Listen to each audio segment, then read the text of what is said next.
You know, I've started to think a lot about why I'm so comfortable and how that comfort has been feeling a lot heavier lately now more than ever.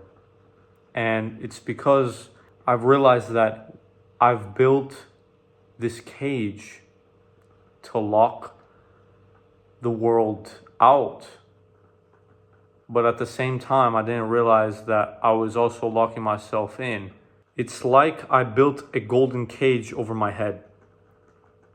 But a cage, regardless of what it looks like and regardless of how safe it might feel, is still a cage. Even if the bars were made out of gold, we still call it safety. But it's still limiting us from what we can truly do with ourselves, with our lives, with our time. You see, you're kind of waiting on your life to start, but you don't realize that you're the one with the key to unlock the cage. Tonight, I want to talk about the golden cage and why the version of yourself outside of it is the one that you truly want to meet. You know, I like lighting candles. It makes the environment feel cozy, feel comfortable. It makes it smell good, and it makes me want to stay in this environment. It's like I'm in my own little space that I can be myself and just really sit back and relax in. If we keep the candle in the glass jar and we close the lid, we take away the oxygen that it has. We are the flame, and that safe life you've built might be the very thing that's cutting off your air. A lot of us sit here and give ourselves more of a to-do list whenever you're wanting to step out of your comfort zone, saying, oh, when I have enough money, I'll buy a good camera to create content. Or whenever I have more time, I will go for a walk, go for a bicycle ride every day. And I realize that that's just nothing less of an excuse to build that cage, that golden cage, and make yourself feel safe. When you sit here and you say, oh, I'm going to do it when I have more time, when I have more money, you are basically painting your cage the color you want. And you're not going to get out of it knowing you have all these things that you can use to your advantage. You have time that you can push around in order to make things happen. There's times where I sit on my phone at night scrolling for hours on end, and it carries into the next day after that. I realize, man, I'm wasting like 3-4 hours of my day sitting here scrolling in bed. And it just carries over into the next day, making it so much less time that I can use to my advantage to be just a little bit more productive.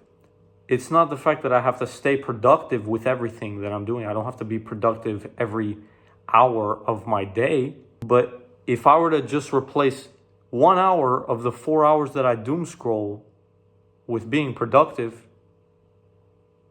my life could change. That's literally 365 hours in a year that I can change my life with, instead of 4 times that amount that I spend doom scrolling late at night. This kind of leads us into the fact that because we're afraid to take risks, we're always indulged in that dopamine, that serotonin, every chemical that our brain produces to keep us on that platform. We are also giving ourselves the fear of taking those risks. But the biggest risk of all is to not take any risks. In retrospect, when we sit here and we do the same things over and over again, the risk of failure is zero, because we've painted our cage to be so beautiful and so comfortable for ourselves that we literally cannot fail with doing the same things that we usually do on a day-to-day basis. How are you going to fail by doing something that you do every single day?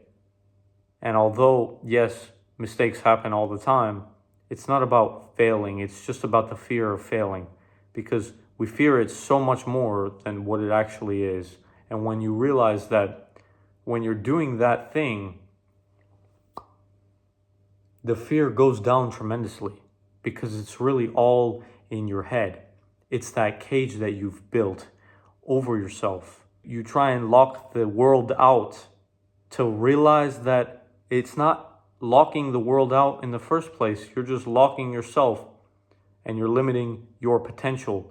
It is literally a prison of potential that you're putting yourself in for no reason.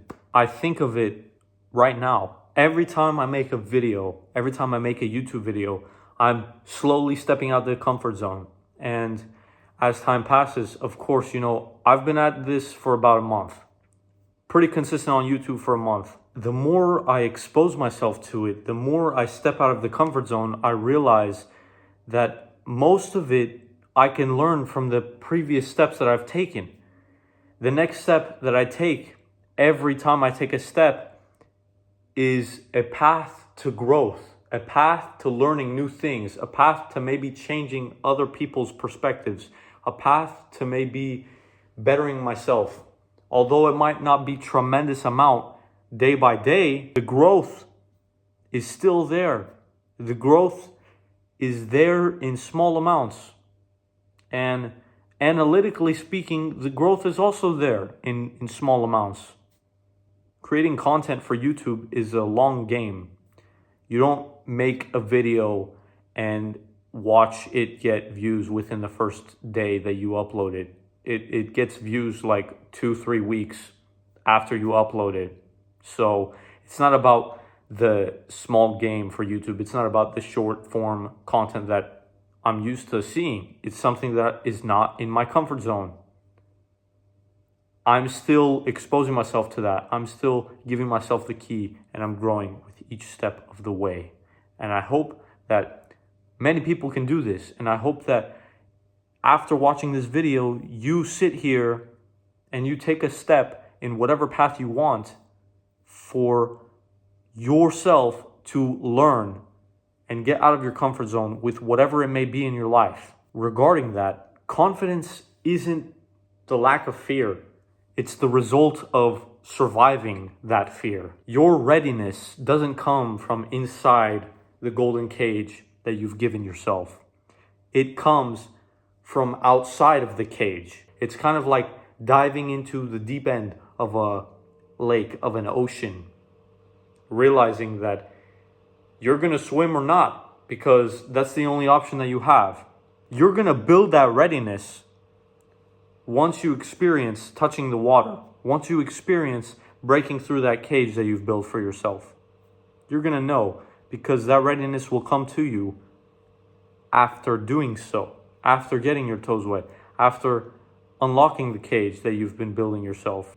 The first times that I was making YouTube videos, my gosh, I tested and experimented with so many different things. And to be honest, they were so random that it took me so long to even find something that I can sustain and something that I can continue and something that I can actually enjoy doing. The first few videos were bad, man, especially with my short form content. My short form content was beyond embarrassing, man. There was a lot of videos that I would upload that I felt really embarrassed that if someone look, oh, this is you. But nowadays I create videos and I'm like, yeah, that's me. I created that. Why would I be embarrassed about the work that I've peacefully crafted over the years that I've started making it? You lose the embarrassment after the first few bad steps. You lose it because you realize that it's a part of growth, and everyone above me has never embarrassed me for something that I've created content-wise.